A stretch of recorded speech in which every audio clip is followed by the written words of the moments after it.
And this is what you get when you spend all day with me. Another reveal. It's reveal number 85. This is a 1960 Philadelphia Lincoln cent roll from the Pittsburgh branch of the Federal Reserve Bank of Cleveland. And once again, we have a rather nicely rolled roll of 1960 Philadelphia Lincoln cents. Now this one has really nice toning. It's going to be on coin number 50. Coin number 1 isn't all that toned, but whoever gets number 50 is going to get a nicely toned coin. And somebody's going to get the wrapper too. Right here is the extra chip for the wrapper. Here's all my 50 names. I put my 50 names in the bag. Put my extra for the wrapper in the bag. How's everybody doing? Just took the dog out for a walk, and it's got to be at least 45 degrees outside, if not even warmer than that now. It's well above freezing. Nice day, you might say. Okay, I'm going to go ahead and open this up. Kind of show you how I do it here. Just kind of pry at the sides with this little tool. And it eventually starts to unroll. When it starts to unroll, I can just pick going around. Hello, Mr. Dunn. And the entire roll will unravel. There you go. Going to the other end now.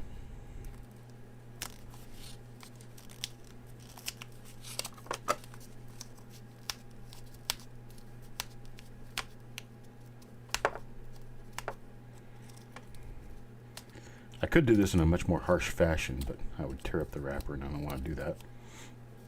I'm trying to be kind of nice to the paper. Alright. Coins go, the wrapper goes over the coins.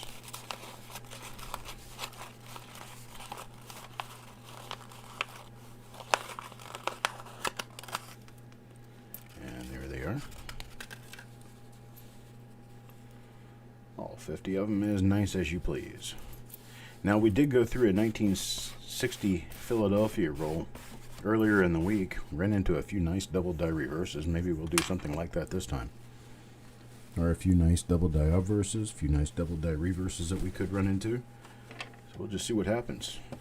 Coin number 1. Coin number 1 will go to Ron Fry. Ron Fry gets the first coin in the roll.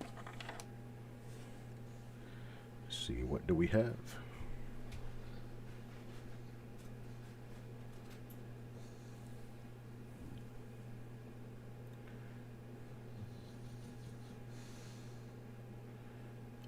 A nice color on this coin. And I need to wipe that off just a little bit to see what's underneath the L without being confused by other stuff. Let's see what's over there.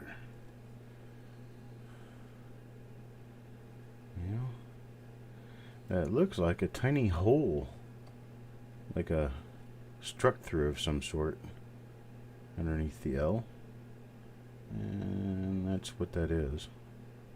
I do believe. If I take a look at it with a glass, it could actually be a double die.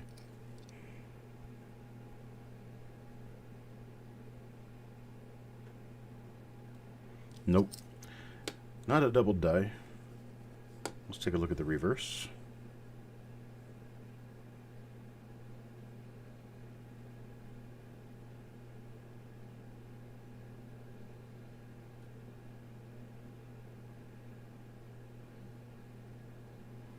So I got nothing here on coin number 1. Oh, Jessica. We're back. That's for sure. Alright, so coin number 2. Coin number 2 will go to... Where are we? Eric Beyer. Eric Beyer, here's yours.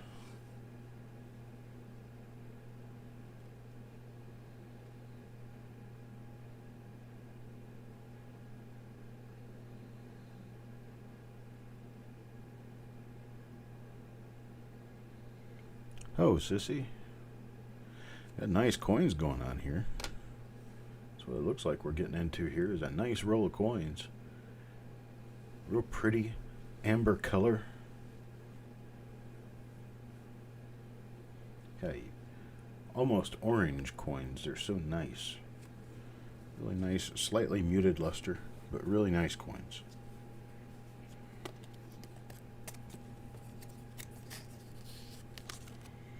That's coin number 2 for Eric Beyer. Let's take a look at coin number 3 for Vidal Gonzalez. And Vidal Gonzalez.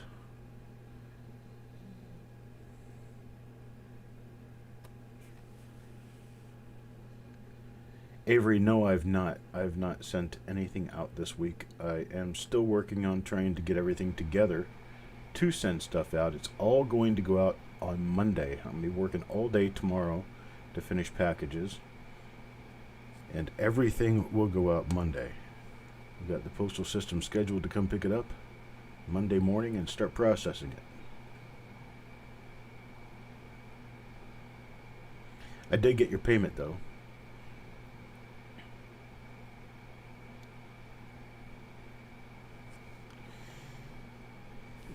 Alright, nothing on coin number 3.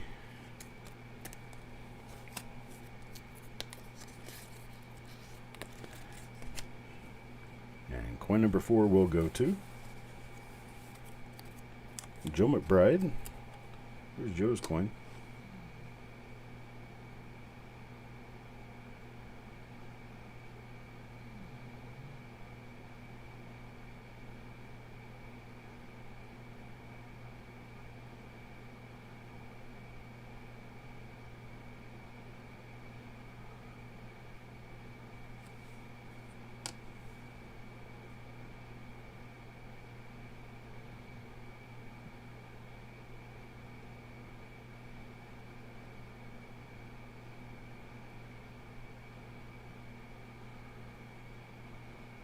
A huge die break on column 12 there. Goes all the way from the bottom of the column all the way to the top of the column. That's the only column that has that. It's interesting. Got a little die crack above the corner's top. Man, it looks like this whole thing was about to fall apart. That's all we got going on there. That one's for Joe McBride. Coin number 5 goes to Ron Fry. Ron Fry for coin number 5. What do we have here?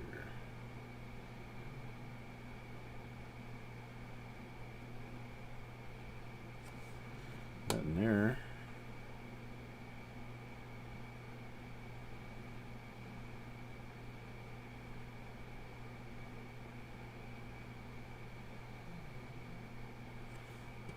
Nothing there. Unfortunately, first 5 coins in the row showing us nothing. It took us a while to find anything in the last roll, though. Oh, there we go. Ron Fry's going to get the wrapper on this one.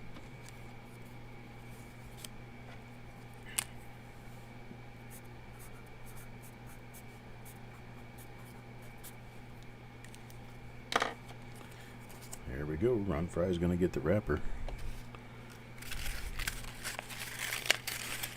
And here it is. Put his name right there inside of the wrapper. And move on to the next coin. Next coin goes to Sissy Atwell.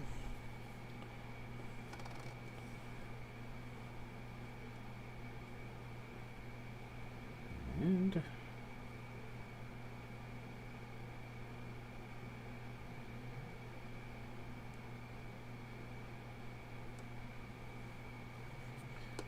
doing great, UK Coins Forever. I hope you're doing well over there. Gosh, what time is it? Man, it's well after dark over there, isn't it? 4, 5, 6, 7, 8, 9 p.m.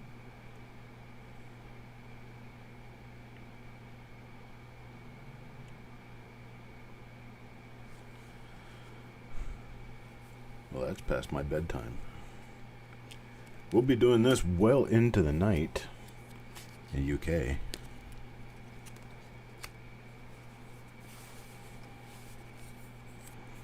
We've got this one was the 4 o'clock scheduled showing, and we've got 6 o'clock, 8 o'clock, and 10 o'clock.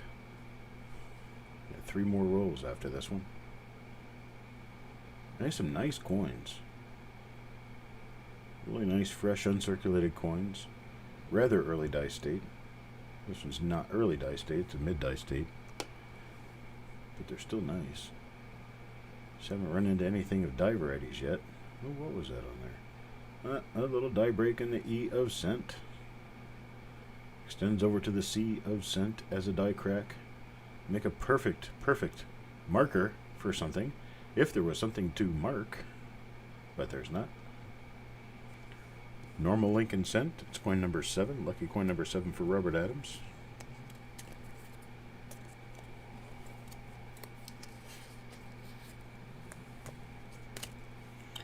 And then coin number 8. Coin number 8 goes to Mike Birchman.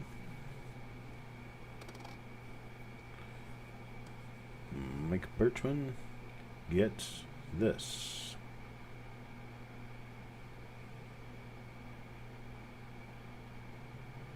Nice shiny 1960 D Lincoln cent. No die variety on the front. Oh, there's a die crack above the VDB on the shoulder.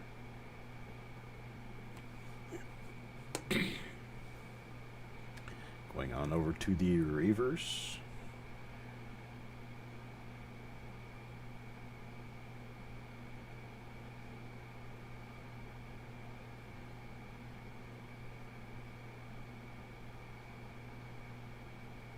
Nothing of specific note on the reverse either. That's coin number 8 of the roll for Mike Birchman. Next comes coin number 9. Number 9 will go to Paul Hampton.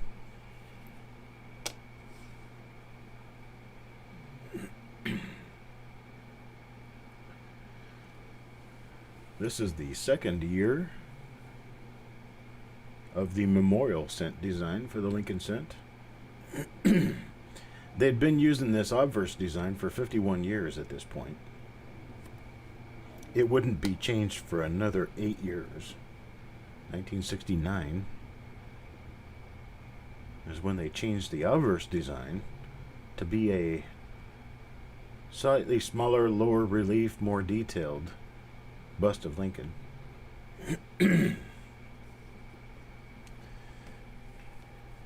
But the date, actually the whole design was redone during 1960, during the first month or so of 1960, because they started minting coins and realized the dies were breaking very early. Little die chips and other things, because a lot of the lettering was just too small. So they spread everything out, made everything just a little bit bigger in the design on the coin, for the obverse and the reverse. In the obverse, it was noticeable enough that collectors were picking out that there was a difference between the early 1960 Lincoln cents and the later ones. And the earlier ones were dubbed the small date.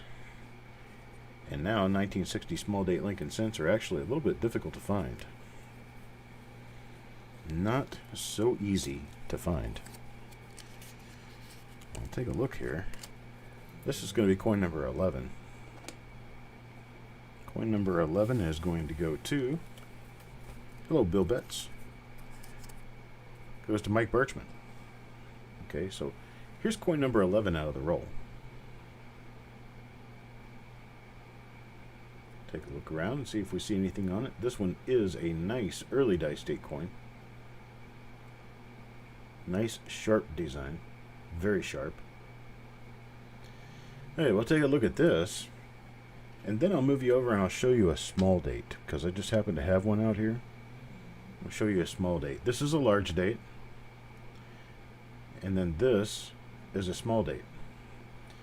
And you'll notice how everything looks clearer on the large date than on the small date. That's excluding the die scratches in the field.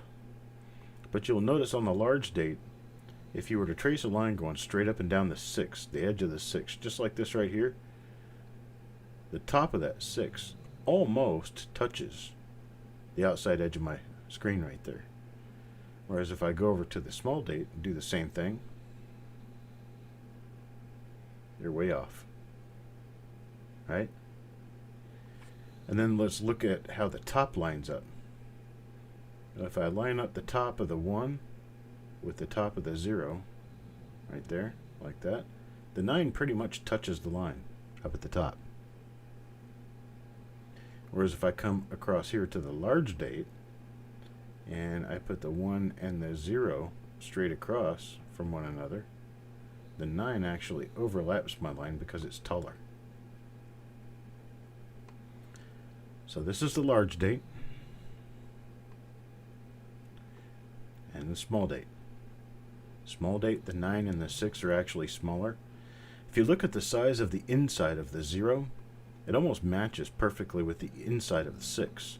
So you get that hole, the donut hole in the center of the 0. And you look at that part in the center of the 6, and they're about the same size on the small date. You look on the large date, 0 is a lot larger than the 6.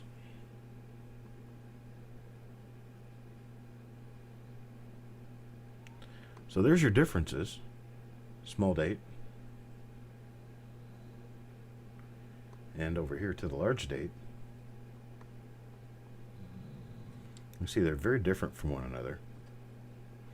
Small dates have value. Oh, an uncirculated coin, generally between $3 and $10 for an uncirculated coin. The large dates, they have a value of a couple of dollars a piece, generally for the uncirculated coins, for the nice ones. And this is one of the nice ones. So nothing wrong with this coin. Yeah, a little die gouge down there next to the rim. Adds character, right? So there you go. That's coin number 11 for Mike Birchman. Farm Dog, James Eubanks, Paul Hampton. Got everybody in the house. Got 18 people currently watching, only got 13 likes. Means we're 5 people shy of a full house on likes. Mike Birchman comes up again. So coin number 12 will go to Mike Birchman.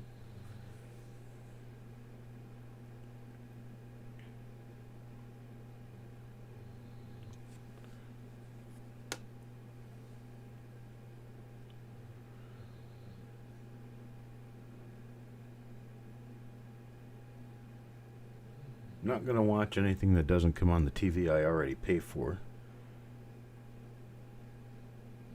Not really all that interested in boxing anymore anyway.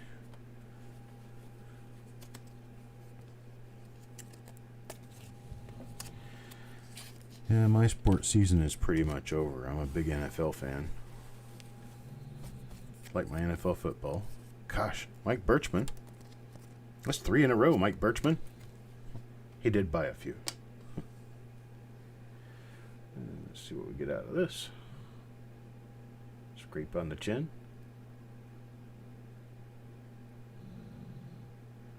(1960) Philadelphia is one of those issues that you either find some really good stuff in them or you find nothing at all. We did open a roll earlier in the week where we found some really good stuff, and looks like our luck may have run out here.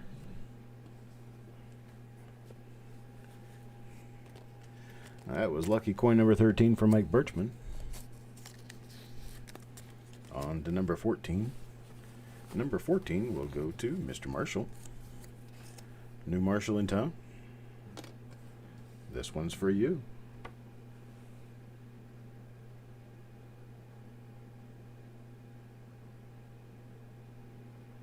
Got a little Rice Krispie laying there on the I don't know what that is. A little speck of dirt or something. It's gone now. Should be. Yeah, it's gone now. Just laying there. Just laying there having a good time. Laying out in the sun. Got to see the light of day for the first time in 60 years.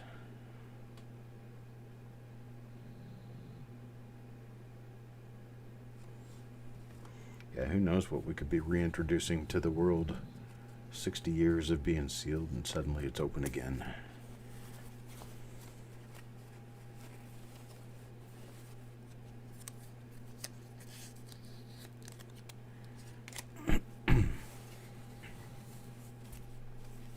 Oops. That was supposed to go to Marshall. Wasn't it? I did that this time. That was supposed to go to Marshall. Alright. Coin number 15. I drew Ron Fry out. Ron Fry will get this coin. Nice sharp look at 1960 large date Lincoln cent.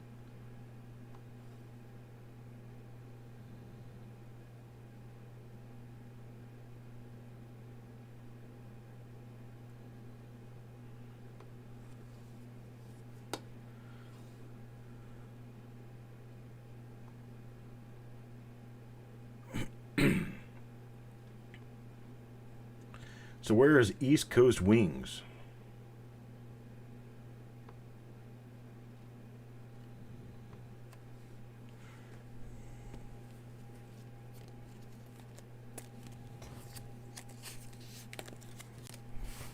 That's for Ron Fry. And Paul Hampton.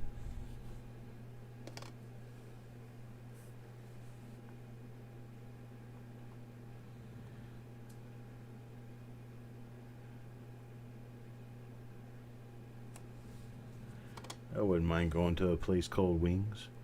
The one thing that I don't want is wings that already have the saucy stuff all over them. I don't like getting my fingers all messed up on all that stuff. I'm kind of a priss when it comes to my hands. I don't like digging into stuff that's all messy.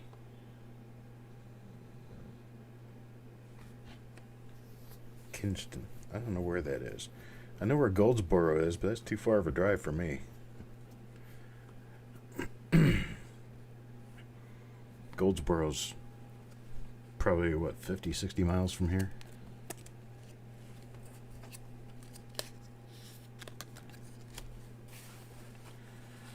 You come up to Cary and we might be able to meet up. Marshall. Mr. Marshall. This one is a spotty coin. Not really sure why we ended up with a spotty coin in the middle of the roll, but it sure is.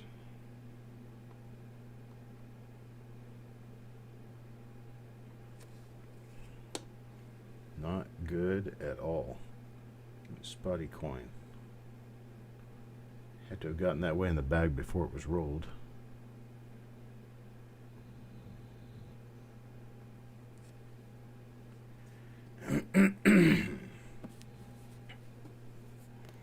So a pretty good. How far is Goldsboro from Raleigh?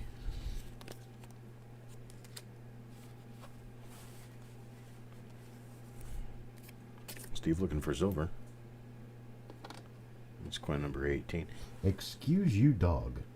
I'm back there farting in my office.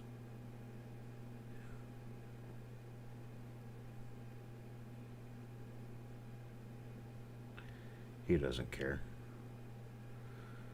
Flatulence is just a normal part of his day. What am I supposed to do? Hold it in and explode?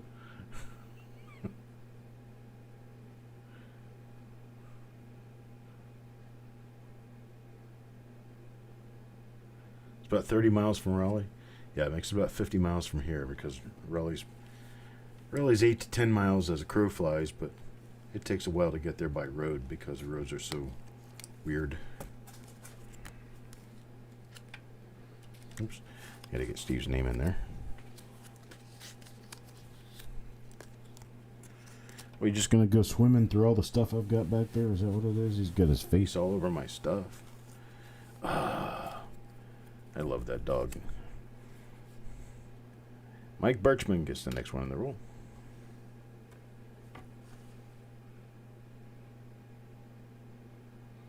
Got some planchet wash issues here. The planchets weren't dried properly. I'm not a real big wings fan, but when I do eat wings, I prefer to have the sauce I can dip into. There's a decent wing shop in Apex.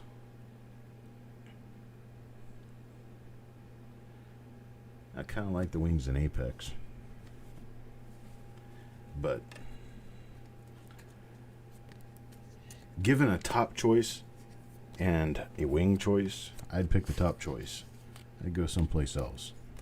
Wings are okay, just not really the best of my taste. Adam Chambers. Adam Chambers gets the next coin. It's coin number 20.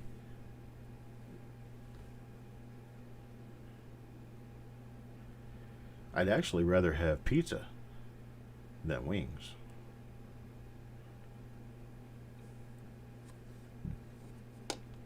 I like chicken, the way I cook it. Wings are just too much work for what you get. I like to chow down on big old bites of chicken.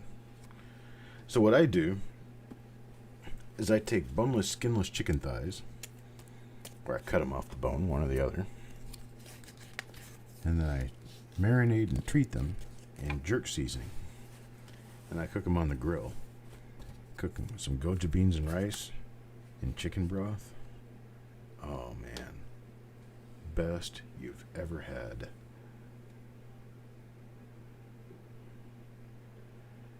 Get you a couple of Scotch bonnets and put in there while they're cooking.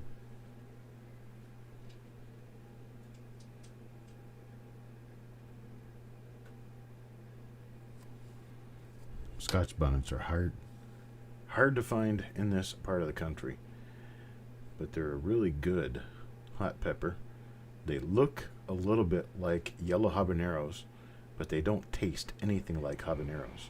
I don't like habaneros. They're just as hot as habaneros, but they don't taste like habaneros. Habaneros to me taste like gasoline. I don't know why. They just don't taste good at all. Paul Hampton. We'll take that coin number 21. Lucky coin 21. Here's coin number 22. Coin number 22 will go to Eric Beyer. I might actually even make me some jerk chicken today. I don't need nobody around to eat with me. I can do it all by myself.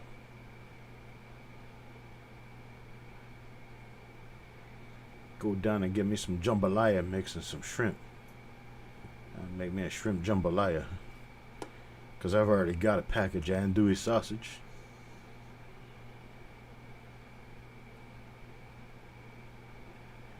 Sure enough.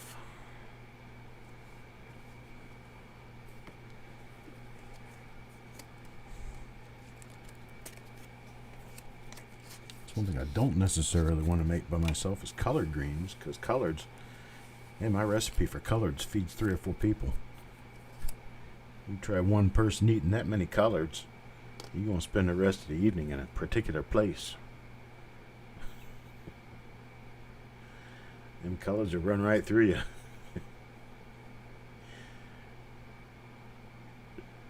Faster than a rabbit chasing. That's for sure. I love my collard greens, though. Don't mess with me and my collard greens. Pinto beans and ham hocks with some biscuits. Oh.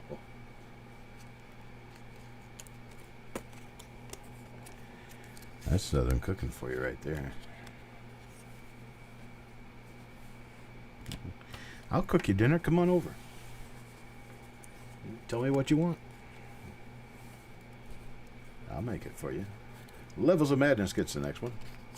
That's going to be coin number 24. Coin number 24 for Levels of Madness. Looks like we've been halfway through this rule now. We haven't found anything yet. Looks like we're just going to be looking at these for grade. That's a nice coin. Pretty nice coin.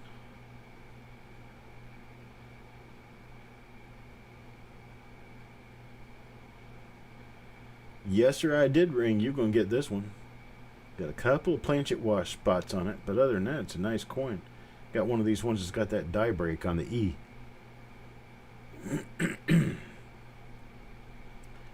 All right, Avery. We've got 3 more today. Next one's 1969S. All right, that's coin number 24 for Levels of Madness. going to go ahead and hit you up with a commercial break. Then we'll come back and finish the roll. Be sure to check out and subscribe to Mantic Coins on YouTube, where host Shay Hoffmaster takes you through a fun-filled tour through numismatics to include coin auctions, educational videos, live roll hunts, and much more. Come join in the educational fun with Shay. Search Mantic Coins on YouTube and subscribe today.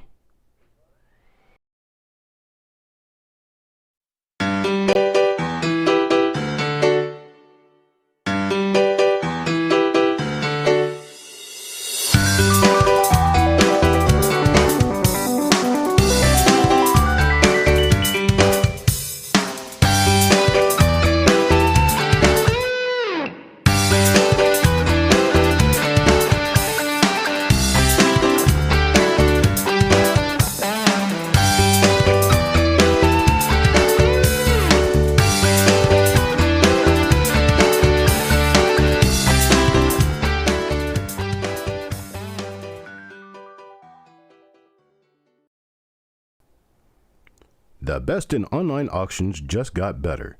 Now you can enjoy Coin Night live auctions twice weekly with the addition of CNLA Weekend Edition with your host, Jessica Johnson. All the same excitement and the same great deals with a new host and at a new time. Come join in the fun this weekend.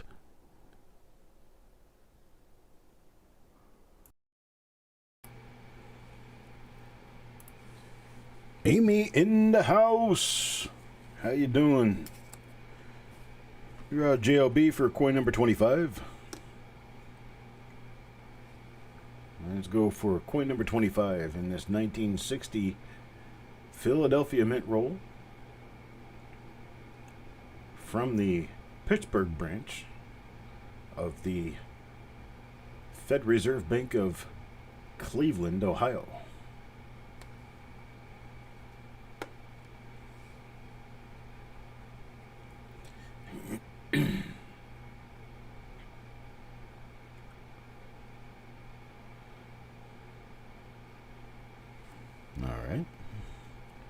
That's coin number 25. We're officially over halfway through the roll.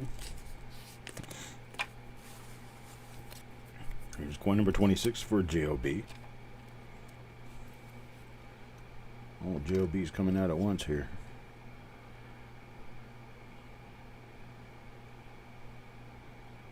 Look at that. We got 19 people watching. We got 19 likes. And I like all of you. Why? Because we like you.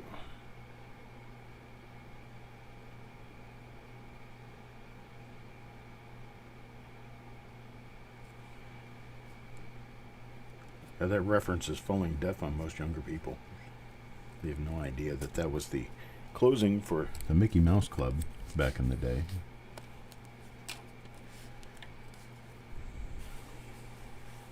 We're all excited to see you come back next week. Why? Because we like you. M-I-C-K-E-Y M-O-U-S-C. You like collards, but you're having a hard time finding some place to get them. I do not know why we're having issues with the planchet wash on these things. 1960 is not generally common for that. But these tend to have little issues, and because it's sporadically scattered through the roll on the coins, it's not something that happened environmentally as in how the coins were stored. This happened prior to the coins actually being bagged, or prior to them being rolled anyway. This was an original roll that came open today, so yeah. So collards, I think you'd really like them the way I make them. That's for sure. I make collards. I put 2 big old bunches of collards in a 6-quart stock pot. I use chicken broth to cook them. And inside that chicken broth, I put a half a pound of fried up, crumbled up bacon. Just a little tiny bit of the bacon grease too. Give it a little more flavor. salt, red pepper, a little bit of black pepper,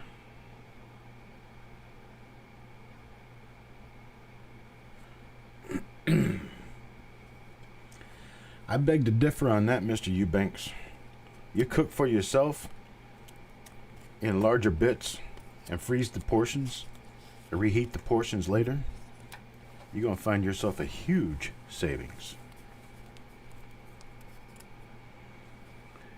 I can cook one batch of collards for about $5. Then I can save my batch of collards in about 6 bowls. Eat them as I get to them. That's 6 days worth of meals. Of course, you got to have something else to make with them. But the collards are taken care of. And you get yourself some chicken breasts. You fry up some chicken breast. Chicken breast will cost you $5 a package. Maybe $6 or $8 a package, but you'll get 3 or 4 of them in there. That's 3 or 4 meals.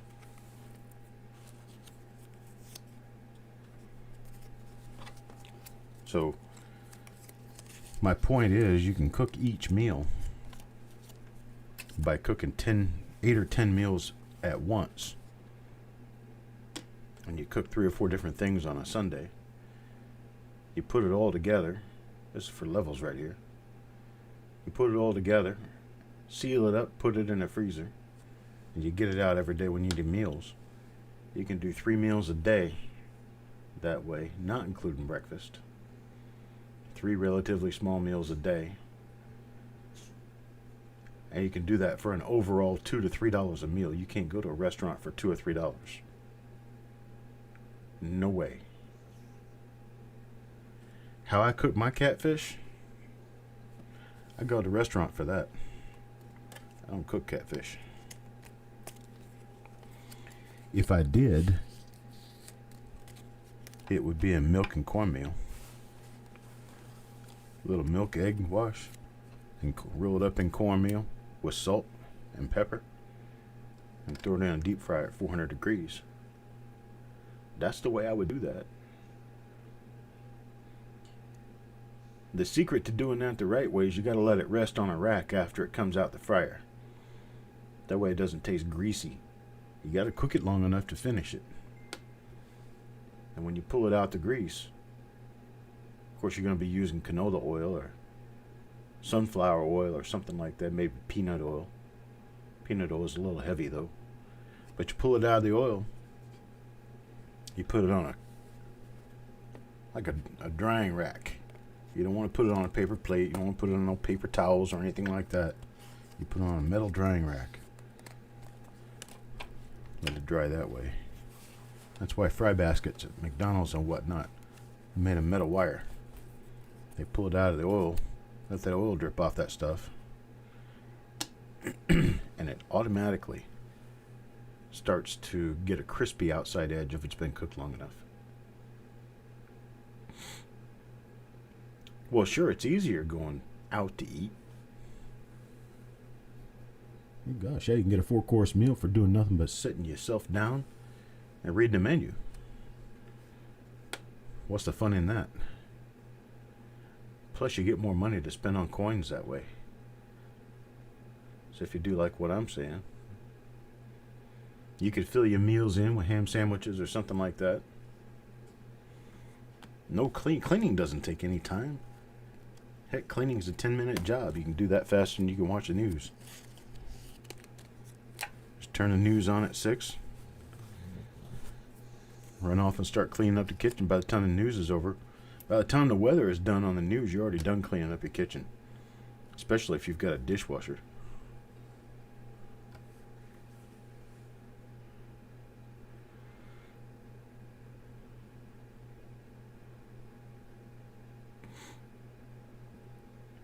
You know why food doesn't taste like it tasted when we were kids?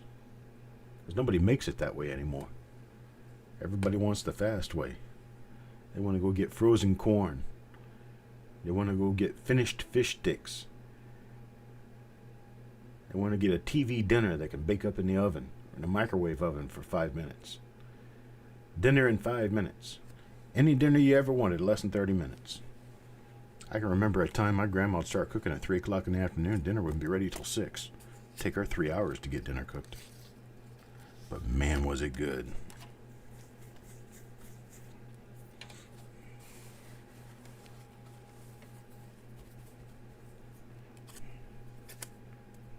Robert Adams.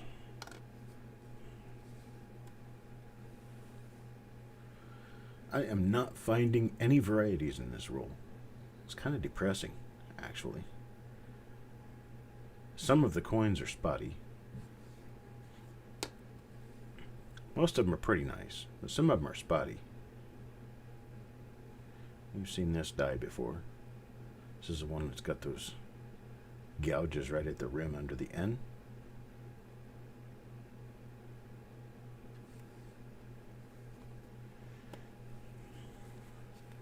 I get you, James. I mean, it does take a bit of work. I know. But sometimes I just like cooking up some beans and ham hocks. Make it taste real good. Canned green peas? I don't like green peas anyway. Canned green peas are just nasty. I tell you, the only thing worse than that is that succotash stuff that they put in a can. You got your cubed carrots, lima beans, and corn. I don't know who invented that stuff, but it's just nasty.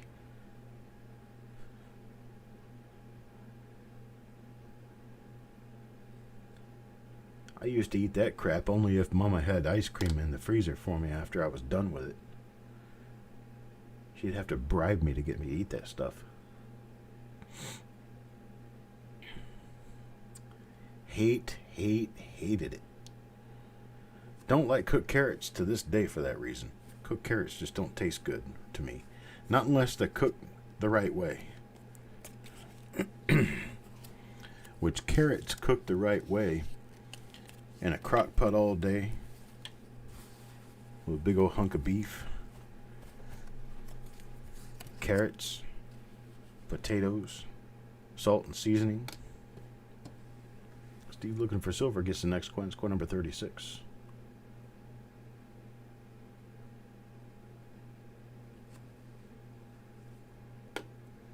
Canned lima beans are deadly. Well, they're just not good. I can tell you that much. What kind of beans I do like are pinto beans. I like making chili. I don't use kidney beans in my chili. I like using pinto beans and navy beans in my chili. No rule on that. Kidney beans have a texture that my wife doesn't like, but she likes my chili when I make it with pinto beans. Pinto beans are the kind of bean that you use for refried beans, too. Frijoles refritos. Good stuff.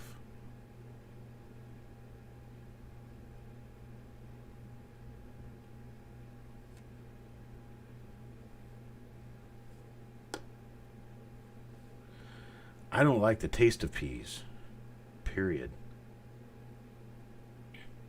Chickpeas are okay. Garbanzo beans, they're okay. But the green sweet peas, don't like them at all. Nothing to do with those things.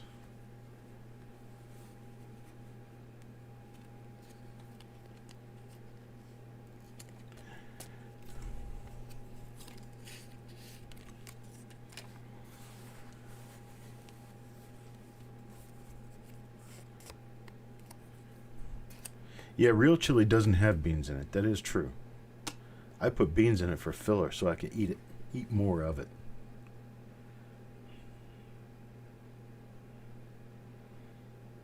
But yeah, you get a real chili. Well, first of all, most cases it's going to be pretty hot. But chili is also generally lacking a whole lot of the tomato that a lot of people like putting in it. Tomato and sugar that people like putting in it. That would be tomato sauce. So it's generally chili should have more just chili spice in it, but you can use chili powder for that, or you can make your own. little crushed dried poblano. Chili with beans is good too. I mean, I really like my chili with beans. Put some soup and oyster crackers in there. Start up a fire in the fireplace and be watching a football game with some chili in front of me. Oh, man. That's what I missed about living up north when I lived in Florida. To be able to curl up on a nice, cold, snowy day and watch a football game eating chili. You put Rotella in your chili? I'm not a tomato fan. I don't mind a little bit of salsa here and there, but if I can skip the tomatoes, I do. I don't have to eat tomatoes.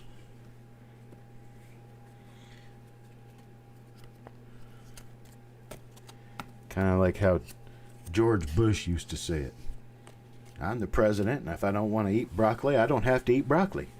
Well, that's kind of me with tomatoes. I'm not the president, but I still don't like eating tomatoes. I'll do it. I mean, it's like you serve me let's say I get a salad that's got a couple little cube pieces of tomato in it, or I get, like the boat that usually comes with your fajitas. It's going to have sour cream and guacamole, and it's going to have some pico de gallo in there, and the pico de gallo is going to be partly tomatoes and cilantro and onion. I'll eat that stuff, but I'm not going to go buy a tomato. No goodies yet, Coin Junkie. We're just kind of having a different kind of conversation here because, well, the coins are just turning out to be, 1960, large date Lincoln cents. That's about it. Unfortunately, we didn't get a hitter on this roll. We didn't get a hitter on the 1959 roll. Hopefully the 69S roll will hit something. A few RPMs, a couple of double dice to be looking for, other than the big one. Of course, the big one comes out. That's going to be front page news right there. But I'd probably be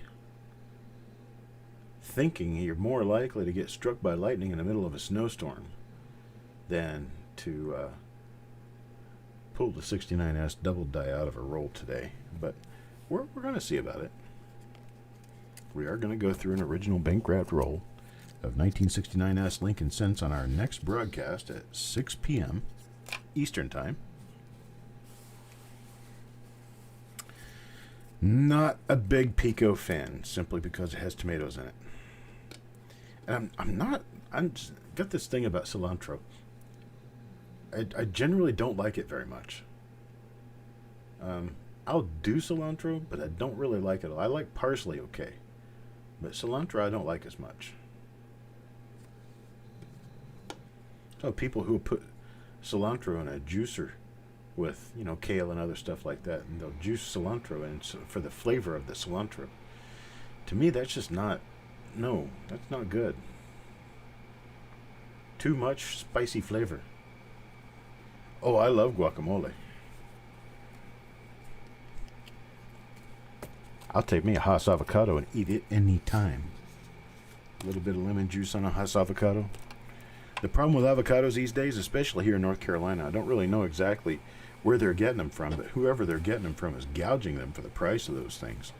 And around here, a Hass avocado costs you almost $2 each. I remember getting them for 50 cents a piece in Florida.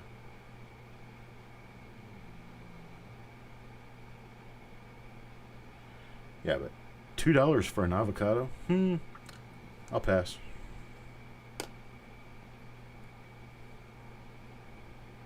Yeah, that's kind of how cilantro is with me. It kind of tastes like soap.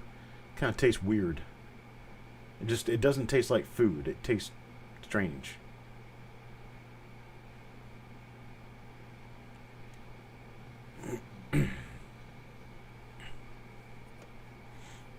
Yeah, anymore you got to be rich to have avocado and toast every morning. I like avocado toast. But it's okay. One thing I can do toast up some bread and put tuna salad, or just tuna. My form of tuna salad is actually the crushed tuna, but you put crushed tuna on the bread and then you put a little bit of salt and pepper on there. That's tuna salad to me. I don't have to put any I don't like mayonnaise. I don't like any of that stuff. I don't want any of that stuff on my tuna. You ruin it. You ruin the taste of tuna when you put all that crap on there, especially if you're doing Miracle Whip and relish and stuff like that. Somebody taught you wrong if you put relish and Miracle Whip in your tuna.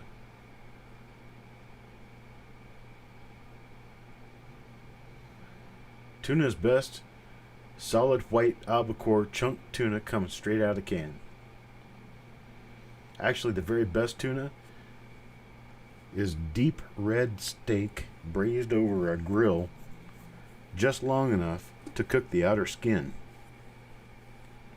and get the inside nice and warm. Don't even need that much.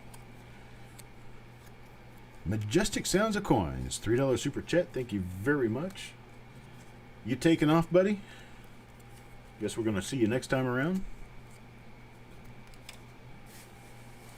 Coin number 45.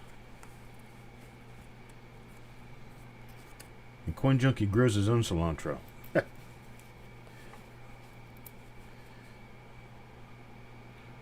Jalapenos I love. Jalapenos are really good.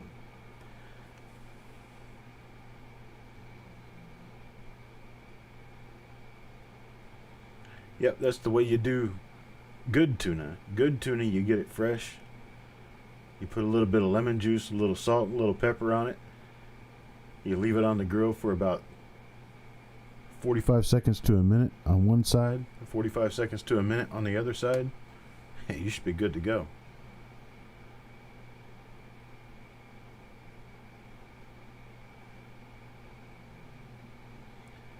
Just enough to put black marks on the outside of it and cook the outside of the meat. Inside's supposed to be raw.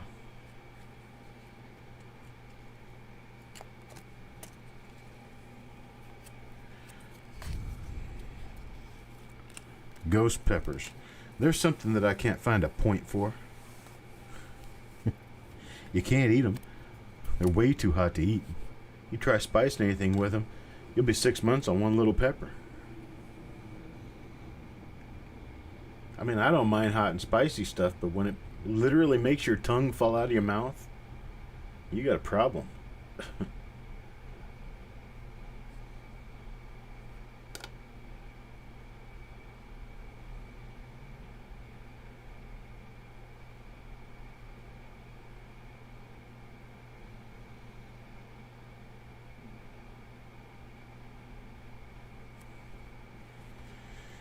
All right, well, that's coin number 46 for Vidal Gonzalez.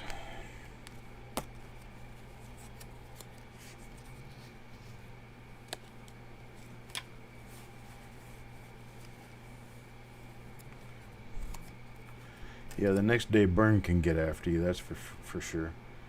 I just don't like the suffrage I go through after dinner. About 4 hours of heartburn.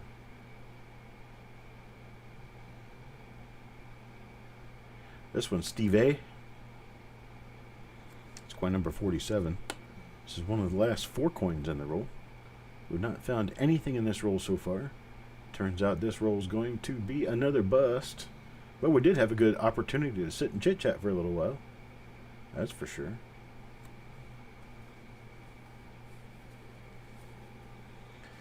$69S will be coming up next, that's for sure. It'll be coming up in about 1 hour from now. It's almost 5 o'clock. It'll be at 6 p.m. Central Time, or Eastern Time.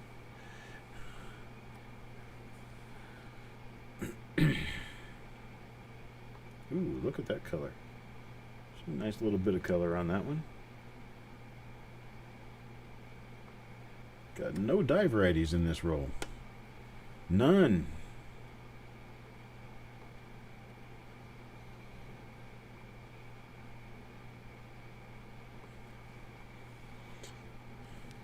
That's coin number 48 for Mr. Fletcher.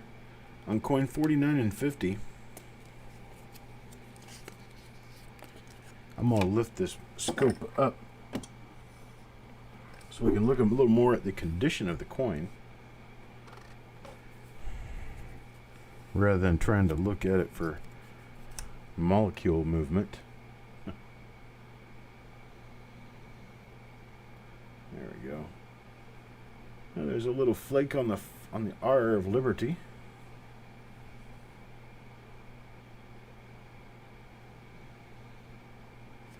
That's about it for that side.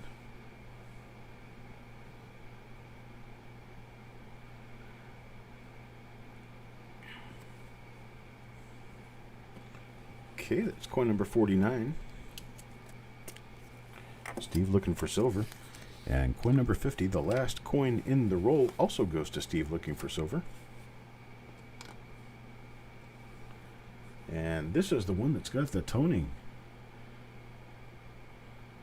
A little bit of toning from the paper. A little issue with spotting on this one. But that toning's pretty. And the inside, the coin was in better condition. And that's all I got for right now, folks. That email address at the bottom of your screen. Email all of your Lincoln Cent aficionado type questions to me at mailcall@coppercoins.com. I'll be collecting those for the next couple of weeks. And then in March, I'm going to start a new show. It's going to be called Coppercoins Mail Call. It's going to come up on Monday afternoons, where I will take the time to go through some of these emails and visually give you good answers for what you're asking, so that you and other people can learn from the questions you have to ask. That's all I've got for right now. We're almost exactly 1 hour on this show. That's where I like to be on these. And I'll shut this broadcast down, come back in an hour with a 1969 S roll, and we'll see where we can get with that. I appreciate it, folks. You guys have a great afternoon. Great rest of the weekend if you don't come back, but if you do, be here in 1 hour. I'll be here to see you.